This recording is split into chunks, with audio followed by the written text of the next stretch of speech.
நாள்ல முழு அரசியல் அப்படின்னு சொன்னாங்க. இது பார்க்கும்போது ஒரு கவர்மெண்ட் எக்ஸாம் கால் பேர் பண்ணிட்டு ஒரு வருஷத்துல பாஸ் ஆகிற பசங்க படிப்பாங்க. இது ஒரு வெளியூர்ல இருந்து பிரசாந்த் கிஷோர் வந்திருக்காரு, இந்த ஆதவர்ஜனா போயிருக்காரு. இது வந்து பார்க்கும்போது ஒரு கட்டமைப்புகள் ஒரு அமைப்பு ப்ராஜெக்ட் மாதிரியே தெரியுது. இன்னும் மக்கள்கிட்ட பேசிட்டு இருக்காங்க. இது மாதிரி ஒரு அமைப்பு வச்சு மக்களை வச்சு ஜெயிக்க முடியும்னு நீங்க நினைக்கிறீங்களா? இல்லை, அரசியல்ல ரெண்டு விதம் இருக்கு, ரெண்டு இருக்கு. தேர்தல் அரசியல், மக்கள் அரசியல், சேவை அரசியல், செயல் அரசியல், செய்தி அரசியல். இப்ப இந்த அதிகாரங்கள் இருக்கிற கட்சி ஆட்சிகள் எல்லாம் செய்தி அரசியல் தான் செய்யும். சேவை அரசியல், செயல் அரசியலை பற்றி கவலைப்படாது. தேர்தல் அரசியலை தான் அது குறிவைக்கும். மக்கள் அரசியலை கவலைப்படுறவன் தேர்தல் வரும்போது தான் தேர்தலை சிந்திப்பான், மற்றபடி மக்களை பற்றி சிந்திப்பான். மக்கள் அரசியலை செஞ்சிருந்தால் தமிழக முதல்வர் சட்டசபையில பேசுறார், 1,00,000 போராட்டங்களுக்கு 3 ஆண்டுகள்ல நாங்க அனுமதி கொடுத்திருக்கோம். அப்போ 1,00,000 போராட்டங்கள், 1,00,000 பிரச்சனைகள் மக்கள் மீது திணிக்கப்பட்டிருக்கு, அதை ஏற்கணும். அப்போ 1,00,000 பிரச்சனைகளை கொடுத்திருக்கீங்களா? பிரச்சனைகளை கொடுத்ததை பேசாம போராட அனுமதி கொடுத்ததை பெருமையா பேசுற ஒரு அரசை நீங்க எப்படி பார்ப்பீங்க? இது தேர்தல் அரசியலை கவனம் பண்றதுனால வருது. மக்கள் அரசியலை கவனம் பண்ணிருந்தீங்கன்னா மக்களுக்கு என்ன பிரச்சனை? குடிநீர் கிடைக்கல, என்ன பிரச்சனை? பகுதி நேர ஆசிரியர் நிரந்தர பணிக்கு போராடுறான், அதை எப்படி தீர்க்கிறது? போக்குவரத்து தொழிலாளி பழைய ஓய்வூதியம் கேட்கிறான், அதை எப்படி பாக்குறது? அதை பத்தி நீங்க சிந்திச்சிருக்கணும். ஆனா அதை நீங்க விவசாயி எங்களுக்கு விளைவிக்கிற பொருளை கொள்முதல் செய்யணும், உரிய விலையை கொடுக்கணும்.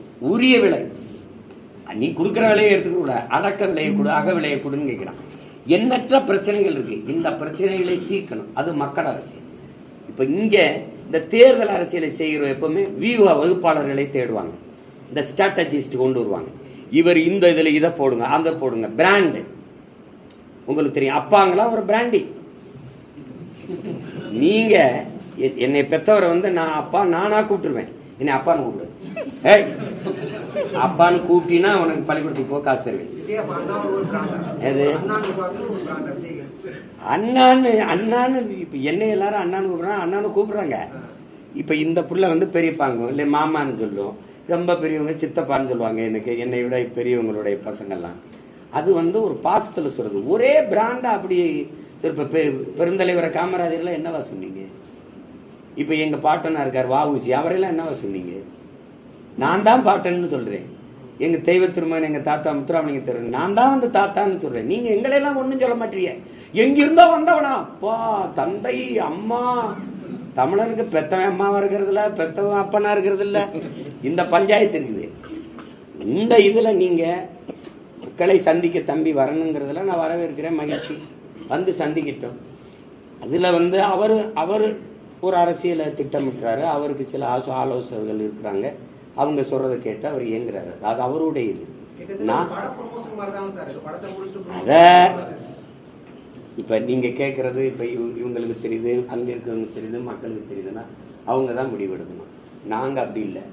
நாங்க ரசிகர்களை சந்திச்சு கட்சி ஆரம்பிக்கிறது ஒன்று, மக்களை சந்திச்சு மக்களின் பிரச்சனையில் இருந்து வர்றது ஒன்று. நாங்க மக்களை சந்திச்சு மக்களின் பிரச்சனையில் இருந்து வர்றோம். ரசிகர்கள் எங்க அண்ணன் கமலஹாசனோ ஐயா விஜயகாந்தோ தம்பி விஜயோ ரசிகர்களை சந்திச்சு வராங்க. சீமான் ரசிகர்களை சந்திக்கிறார் அப்படின்னு நீங்க போடல, உங்களுக்கு புரியுதுன்னு நினைக்கிறேன். இப்ப அண்ணன் கமலஹாசன் அவர்கள் ரசிகர்களை சந்திக்கிறார், ஐயா விஜயகாந்த் தன் ரசிகர்களை சந்திக்கிறார் அப்படின்னு தம்பி விஜய்க்கும் போட்டீங்க, ரசிகர்களை சந்திக்கிறார் அப்படின்னு. நான் அந்த அரசியல்களை போக விரும்பல. அது என் தம்பியுடைய சுதந்திரமான முடிவு. அவருடைய பாதை வேற, எங்களுடைய பாதை வேற.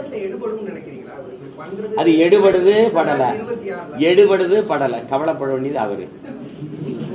இப்ப நான் எனக்கு கவலைங்கிறது நாளைக்கு போராட்டம், அங்க போகணும், அந்த போராட்டம் வெற்றிகரமா நடக்கணும், பேரெளிச்சா நடக்கணும், அது அரசின் கவனத்துக்கு போகணும், தலையிட்டு மீனவர் பிரச்சனைக்கு ஒரு தீர்வு வரணும். அதான் என்னுடைய கவலை.